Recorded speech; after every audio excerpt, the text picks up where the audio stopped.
Good morning, everyone, and welcome back to another fun day of teaching and learning. Who's ready to get started? We are!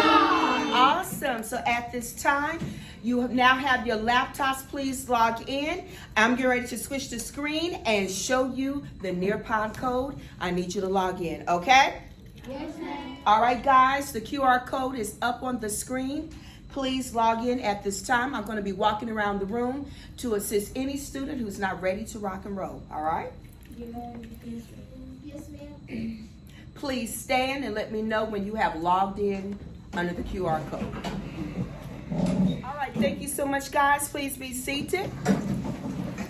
All right, so now we are getting ready to go on to day 2 of a nonfiction text. Day what? Day 2. Day 2. So let's take a look at the strategy. And guys, do you all know I forgot to skip to day 2, so I gotta skip ahead.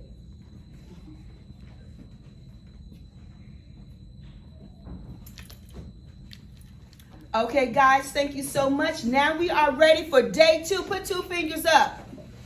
Tell your neighbor, say neighbor. Neighbor. Are you ready? Are you ready? For day 2. For day 2. Of a nonfiction strategy. Of a nonfiction strategy. Say Miss Babasola. Miss Babasola. We're ready. We're ready. All right, let's go. All right, let's go over our commitment statements. Baby girl, read number 1 for me.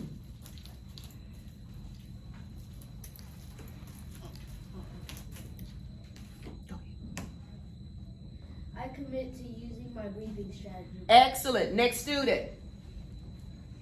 I commit to use my best behavior and being kind to everyone around me. Excellent. Next student. I commit to read the passage twice.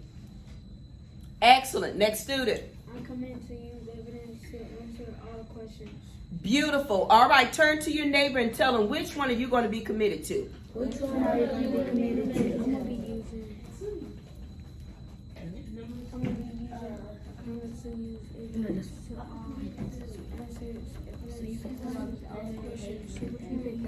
All right, excellent. Let's come back to the larger learning community. All right, so let's review our awesome words. I know this is my first day with you, but this is the strategy. If you understand the meanings of these prefixes and suffixes, there's hardly any word you won't be able to understand. So I'm going to say the prefix or suffix, and you tell me the definition. All right, let's begin. Pre. Before. Un. Not. Dis. Opposite. Re. Again. Miss. Wrongly. Less. Not able to. Lee. In a way. Able. Can be done. Full. Full of. Now we're going to do the opposite. I'm going to say the definition, and you're going to give me the prefix or the suffix. Are we ready? Yes. All right. Before. Pre. Not. On. Opposite. This. Again. Re. Wrongly. Miss. Not able to. Less. In a way. Than. Can be done. Able. Full of. Full. Beautiful job.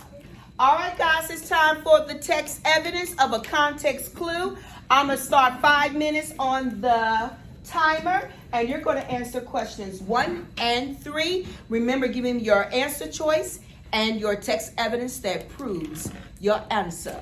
I'm starting in 5, 4, Janet Jackson countdown, 3, 2, 1, let's go. All right, that is the timer. Let's come back to the larger learning community. Okay, hands up. Who would like to tell me the answer to question 1? George. C, on time. Why did you say that is the answer? What was your text evidence? The tour guide begins the tour at 9 o'clock. Tour guide begins at 9 o'clock. Does anyone disagree with George? We all in agreement? And that's not George, that's your brother. You're Dewan, my bad. Okay, you are correct. Give it up for Dewan. Excellent. Number 2, what is the meaning of the word ideal? Raquel, what's your answer? A. A, why did you say A is the answer? Yesterday was a wonderful day for flying a kite. What was the key word? Wonderful. Wonderful. Does anyone disagree with Raquel? Yes. B, let's go over. Why did you choose too fast? Because it has speed. That is a good question. The wind speed was ideal. So normally when we think of wind, we think of something fast, and I see why you have a different answer. But who believes they know the correct answer? And you must tell me why. Go ahead. A. Why do you say A? Why do you stick for Raquel's answer? Because if it was too fast, then the kite might as well just flew away out of the hand. Exactly. So we had two students who disagreed. He was the tiebreaker, and I must say I agree. The answer is perfect, because when you want to fly a kite, you don't want it to wind to be too slow or too fast. You want it to be perfect. All right. But let's give it up for our friend over there who has courage, because we may not always agree. All right, let's go to the next one. Infoncine routine time. You are going to answer, what happened to Abby and how do you know? I stop, eyes on me. Remember, you must provide text evidence. If you do not give me text evidence, you have not given me an answer. You have given me a guess. Let me say that again. If you have not given me text evidence, have you given me an answer? No. You were giving me a... Yes. When my husband proposed to me, he had to have a what? A A ring. I didn't want a promise. No, I need to see a diamond. Okay? So just like that, I need a what? Diamond with your answer. All right. Baby girl, press the timer. You may begin. Okay, I see that everyone has their thumbs up. Go ahead and stop the timer. Good job. Y'all knocked that out in under 4 minutes. So let's take a look. I will read out loud. Will you read with me? Are we ready? Yes. Abby was in extreme pain. She had spent the entire day on the beach, swimming in the ocean and playing sand volleyball with her friends. Now it felt like her entire body was on fire. Oh my goodness, her sister had said when she arrived home late that afternoon. You are red as a lobster. I know what happened. So, hands up. What happened to Abby? She went to the ocean and she probably got sunburned. You believe she got sunburned. Does someone have a different answer? Okay, so why do you think she was sunburned? What's your evidence?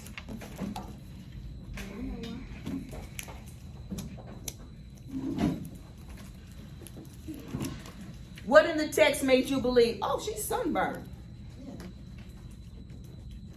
Oh no. She looked like Red as a lobster. Was there another clue that let us know that she was sunburned? Baby girl. She spent an entire day on the beach. Over here. she was on fire. She was on what? Fire. Fire. Entire body. And if you said sunburn, you are correct. Give yourselves a round of applause.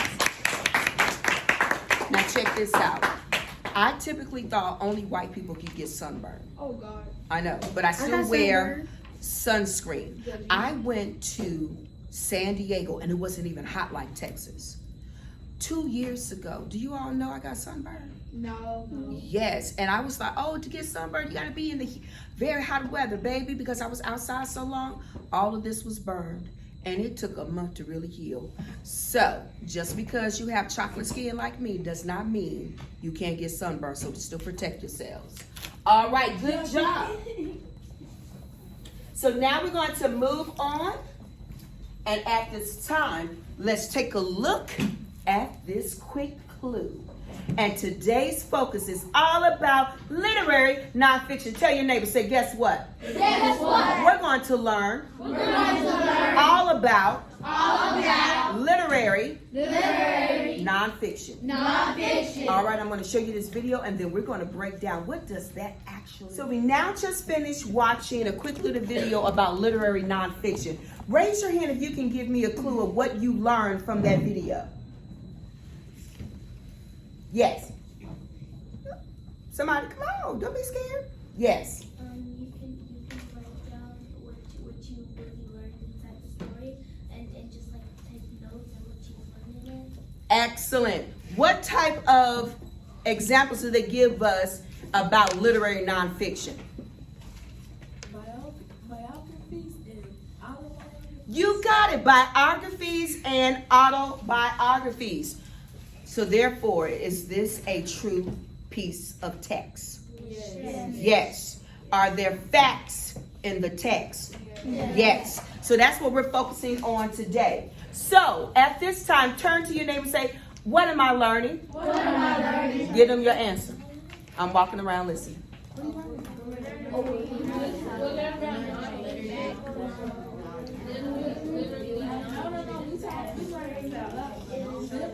Okay, 3, 2, 1. Why is this important? Literary nonfiction. Tell your neighbor.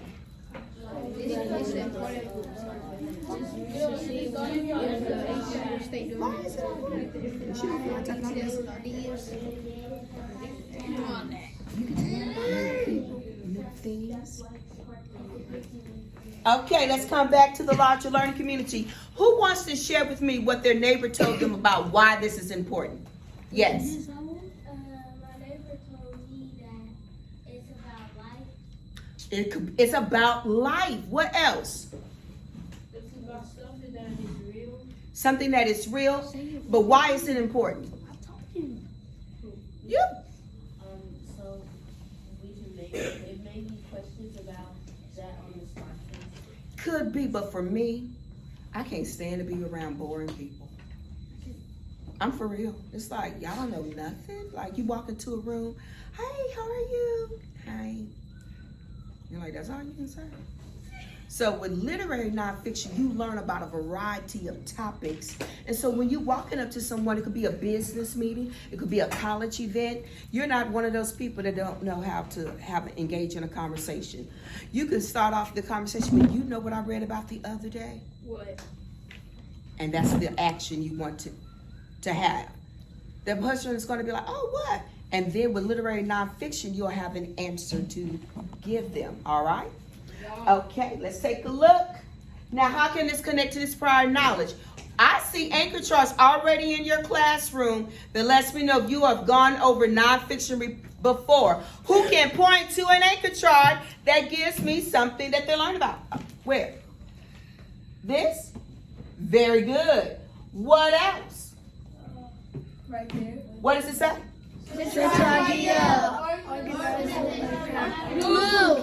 Where else in the room? Right there. Text structures. How many types do we see up there? 4. 4. Read them to me.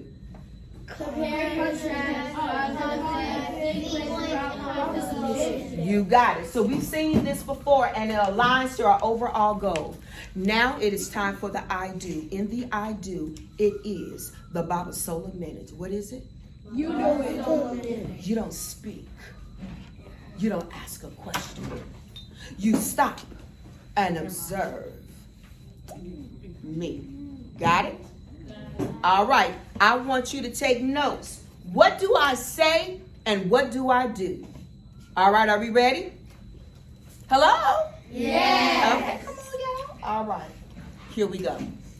The Empire State Building, rising 1,454 feet into the sky. The Empire State Building was the tallest building in the world for more than 40 years. Located on Manhattan Island in New York City, this building, though no longer the world's tallest, is famous throughout the world. A new kind of construction. John Jacob Rasab and Alfred E. Smith worked together in the late 1920s and developed the idea to build an office building that would be different than any other in existence. Buildings taller than 16 stories require a new and different kind of construction that had been used in the past. Instead of relying on the outside walls of a building to support the weight of the building, an inside skeleton of iron was used. Interesting. Buildings could be taller, stronger, and safe. Also, the invention of safe elevators helped the creation of taller buildings. Elevators enable people to climb more than 5 or 6 flights of stairs. People did not have to walk up to the highest floors. Interesting. So now I know that Miss Mitchum has already taught me the text box strategy. So I'm going to head and write that on my sidebar. So I draw my box, and I know I have my central idea. This is all about the Empire State Building. So I'm going to put ESB for Empire State Building. So that's my central idea. And she taught me, Ms. Babasola, make sure you go over the subheadings. A new kind of construction. So I'm going to put C for construction. And I'm going to tell you what I learned about. I learned that one, it used to be the tallest building in New York City. And it's still famous throughout the world. Also, the inventors were John, Rexab, and E. Smith. And it was their idea to invent a building that was over 16 stories. Now, most people, guys, are like, I'm not climbing 16 stories. So the invention of safer elevators allow people to walk up more than 5 or 6 flights of stairs. I'm not gonna lie, some days, even at this school, I have to walk up those 2 flights of stairs, and you all walk up 1 flight to get to the music room. And I even see some of you all breathing like, whoo. Okay, so can you imagine having to walk up 16 flights? No. So thank goodness for the elevator. So having said that, I am done with the Babasola Minute. I shall take my bow.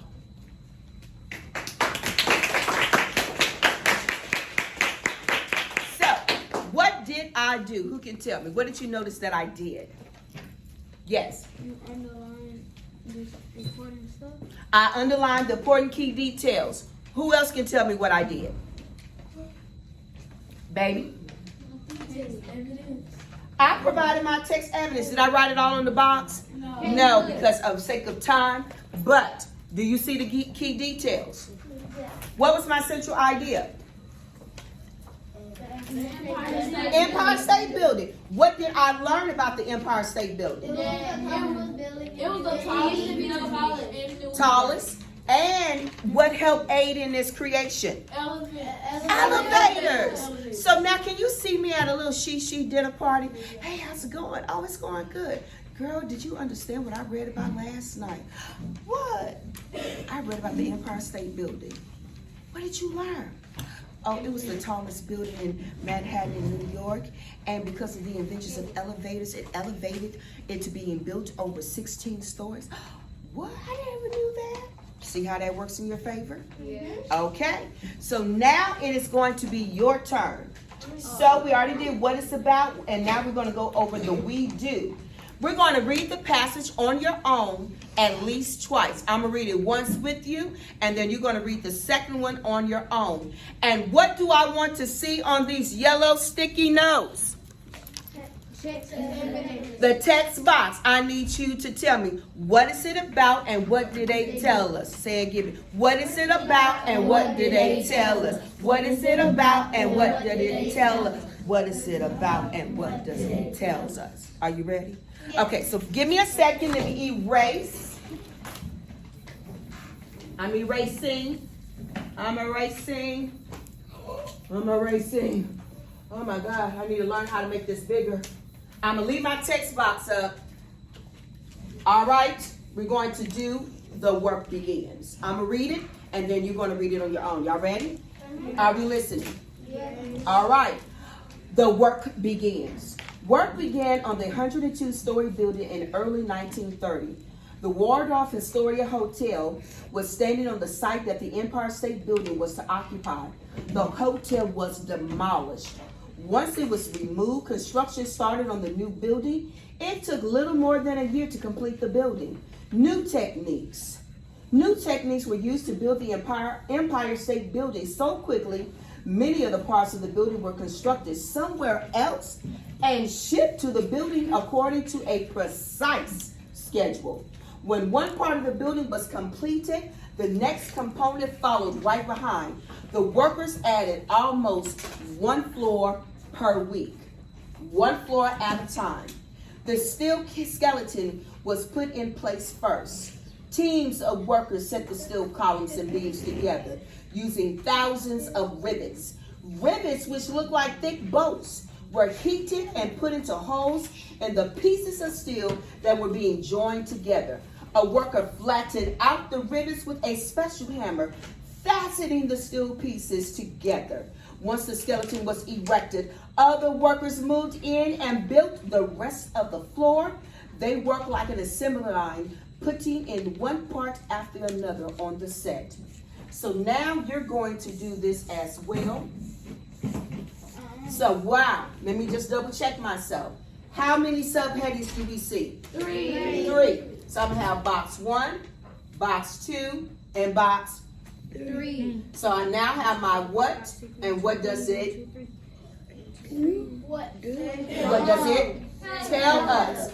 All right, friend, put 10 minutes on the timer, and I want you to answer those 2 questions. What and what does it tell us? On my paper, man. All right, guys, thank you for coming back to the larger learning community. As I walked around, I saw a little bit of confusion, so I want to make sure that I'm clear. When you get to this part, and this first box is what, and the second box is what does it tell us?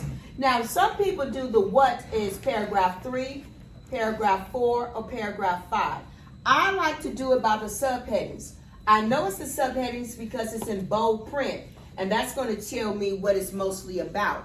I prefer subheadings, guys, because sometimes it could be 3 or 4 paragraphs underneath their subheading, and I don't want to write who and what for every paragraph. So that is why I break it down by the subheadings. So here I will write down V, because I'm not writing the whole subheading.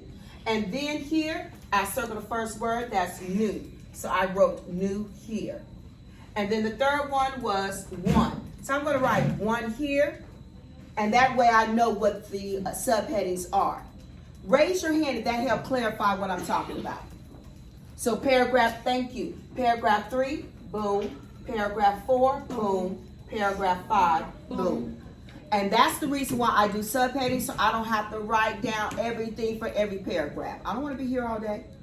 Now, the next question is, who can tell me what was the work begins about? What was the key detail? Hands up.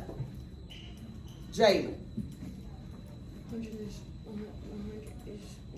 102-story building in early 1930. Okay, it was built, began in 1930 on the 102-story building. You got it. That answer went in this box here. All right, subheading number 2, it says new techniques. What was that about? What did it tell us?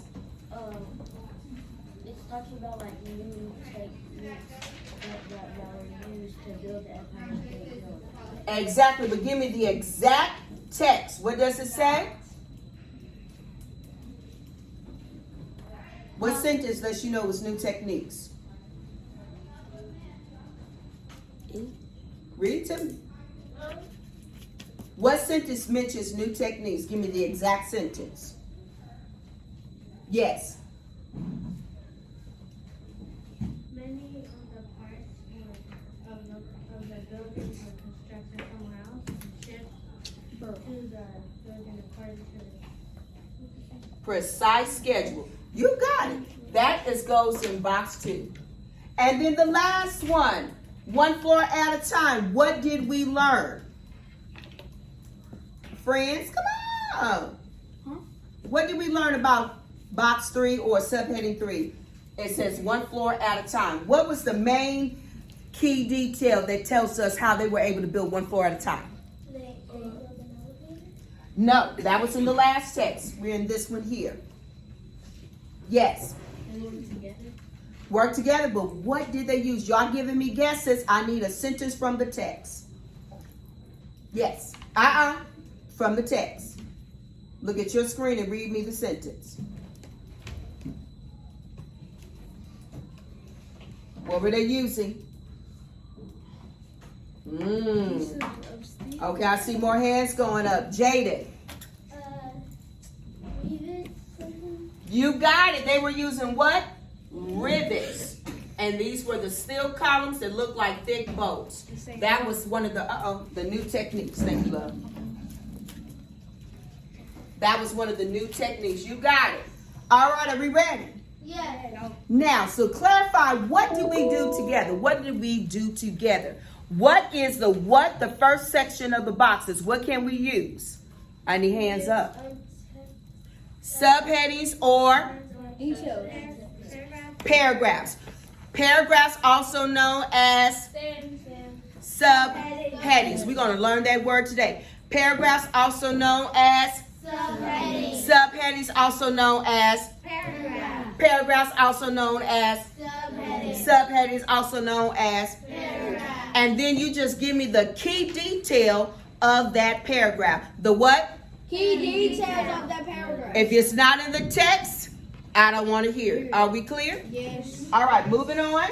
So we did that part. Now that we know what the text is about, we should be able to answer the questions. I want to pause for a second.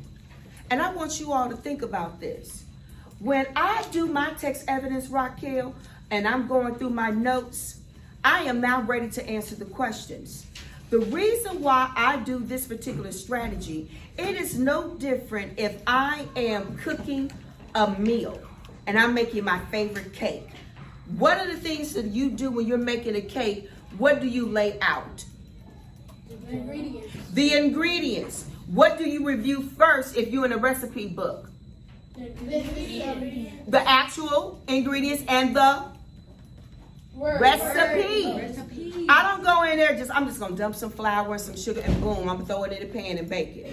Is that how we make a cake? No. So you gotta do the pre-work. So when you do these boxes of the what is it about and what does it tell us, you have now done the entire pre-work. Well, when it's time to answer the questions, you are ready to roll. And the best taste of the cake, is it before it's made or after it is baked? Exactly. So if you do that work, when you get your test results, what do you think you're going to earn? Exactly. So therefore, we are now laid out the ingredients. We have read the recipe, and now we are ready to stir the stuff together and make the cake. All right, put 5 minutes on the clock, boo, and we're going to answer questions 1 and 2. Are you ready? Yes. Let's go. All right, that is the timer. Please stop it. All right, now we are ready. Now tell the truth, because this is what we are here for, to help you get better. Who felt more comfortable answering those first 2 questions now that you had the recipe ready? Me. All right. More and more practice, you're going to become more and more comfortable. Because when you're in college, baby, the professor is not going to wait. They're going to speak, he or she, and then it's over with. They're like, get it the next time. You better be ready. So that's what this is. This is a form of note-taking. So now, hands up. It is time for question 1. Which of these best expresses the main idea of the section, new techniques? Let's stop for a second, because I'm about to ask you some extra questions. Are you ready? Yes. Okay. Main idea. What's another term for main idea? Central idea. Central idea. You better give it to me. Central idea. Now, are you ready for the next one? Yeah. That's so small. When it says section, new techniques, what do we just keep calling that? Subheadings. What did I want to hear? Subheading. All right, so section, new techniques, also known as subheadings. All right, what is the answer to question 1? Dewan. A, new ways of construction aided the quick completion of the Empire State Building. He said A. Give me your text evidence. Where did you say A? Wait. What you put on your paper? I saw you write it down. I put a new way to build building something. Exactly. Who disagrees with him? He may not be right. Baby. C. The Empire Building was designed to be the tallest building in the world. Now, did she give me a fact? Yes. Yes. But why is it not the best choice? Come back. I'm going to stick with you. The title is New Techniques. Was New Techniques about building the tallest building? No. Or was how to build the building? How? You see the difference? So your mind is there because you gave me a fact. But remember, that subheading was about new techniques on how to build the building. Does that make more sense? So the best answer, give it up for Dewan, is A. All right, I've heard from 2 people, and you thought I didn't notice. Right here, ponytail. Question 2, what is your answer? B. Amity. All right, in paragraph 3, the word demolish means. What did you say? What is your answer, Trust Boo? G. You said G? The word says demolish means to knock down. Who disagrees? Oh. Who agrees? Why was that your answer? What happened to that building?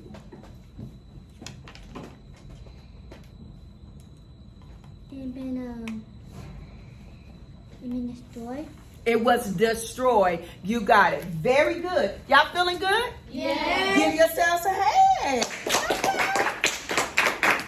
Moving on. Now it's time for the final 3 questions. And where are we on time? Woo! 11:11. Okay. Let's give ourselves 8 minutes. Put 8 minutes on the timer. You're now ready for the last 3 questions. Are you ready? Yeah. It's going to be girls versus boys. What? May the winners line up first for lunch. Wait, hold on. Any questions? No. Can I get another paper? Because I don't have a Did you write on the back? Oh, well, darling, I shall give you another sheet. On your mark. Get set. All right, that is the timer, friend. Will you stop the timer?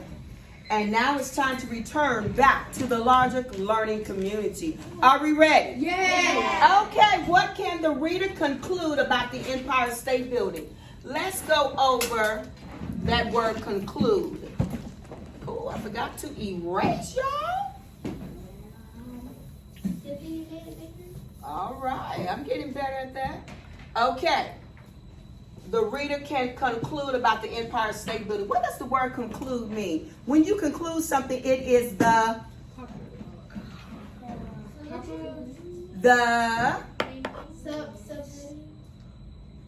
conclude. Oh, I'm glad we're going over that word. When you you watch a movie and it concludes, what happens?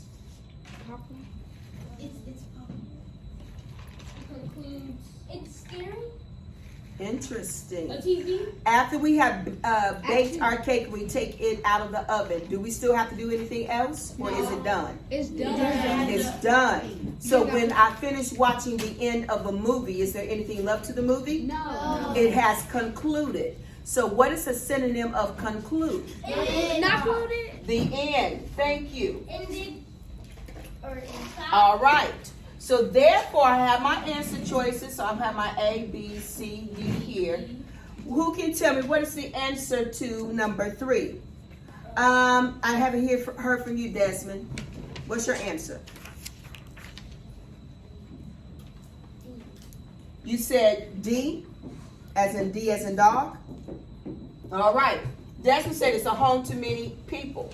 All right, that could be a possible. So let's take a look. Provides tours for people in the building. Was it about tours? No. But is it a popular place to visit? Yes. Maybe. Contains many different businesses. Did we discuss that part? No. No. So after, 1 second, friends. So out of that, we know that it could be A or B. What is our favorite answer? A or D, I'm sorry. Who disagrees with Desmond? A or D? It is, excuse me, B or D. I apologize. Who disagrees with Desmond? Do you think the answer is B or is it D? Let's hands up. Hands up if it's B. B as in boy. Hands down. Hands up if it's D as in dog. Very good. This is a tough question because, as you all know, it is typically between 2 answer choices. But the best answer is B because it's not a home to many people. It is a place to visit. That's the difference between the 2. It's not an apartment building. All right, number 4. Which sentence from the passage shows that the Empire State Building was a busy place during its construction? So what's the evidence that shows that it was a busy place? Hands up, who can give me the answer? Baby girl over here, what's your answer? Me. You. Yeah. Number 4. Yes, ma'am. Number 4, what's your answer choice? G. G. It took thousands of workers, millions of hours to build the Empire State Building. Does that show it was busy? Yes. All right, who disagrees with her answer choice? You got it right. And again, and when it says, I want y'all to pause. Y'all give her a clap, that was right. When it says which sentence, circle, look at that. When it says which sentence, guys, they're asking you for text. What's the other word? Evidence. When it says which sentence, they're asking you for what?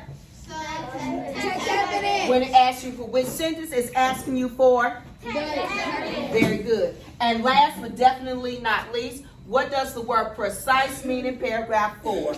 Raise your hand. I'm going to call on the girl with the green hair. What is your answer to question 5?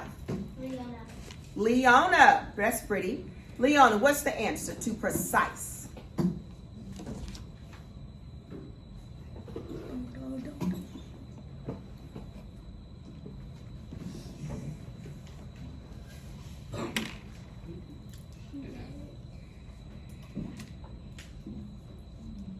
Leona, this is class. You don't have to worry if it's correct or not. We're going to help you out if it isn't.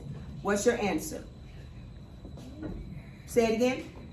B as in boy? No, D. D as in dog. Done often, over and over again. I can see why you say, because you're thinking about time. However, when it is precise, what do you do when you're looking for something that's precise? Where you like, okay, I want this to be perfect, no mistakes. What are you doing? So, here. Well set up ahead of time. You are correct. You want to make sure everything is right. When I got married, You have to make sure it's real. makeup, ready. Nails, ready. Hair, whipped, laid to the side. Dress, I had several fittings. Tight. Down to, I had an extra pair of shoes so I could dance the night away. Precise, okay? So when I walked down that stairs with my dad, who was fly? You. Because I was what? Precise. I was ready. All right, this concludes the lesson. Now, it is your turn. Let's take a review. No, we ran out of time for DOL. All right, what did you learn today? Who can give it to me? Dewan. All about what type of fiction? Literary nonfiction. All right, number 2. What strategy are we going to do? Oh. Yes.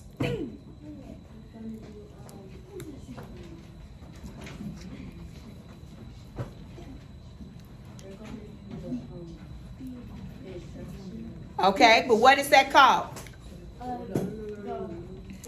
The box. On one side is the, Text evidence. and the other side is the, and then when we're doing our pre-work, what is one of the W's? What does it stand for?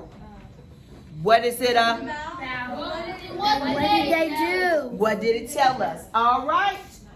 And that is it. Let me give you all a round of applause. Good job, class. And I'll see you again Next Wednesday. probably tomorrow. Let's go.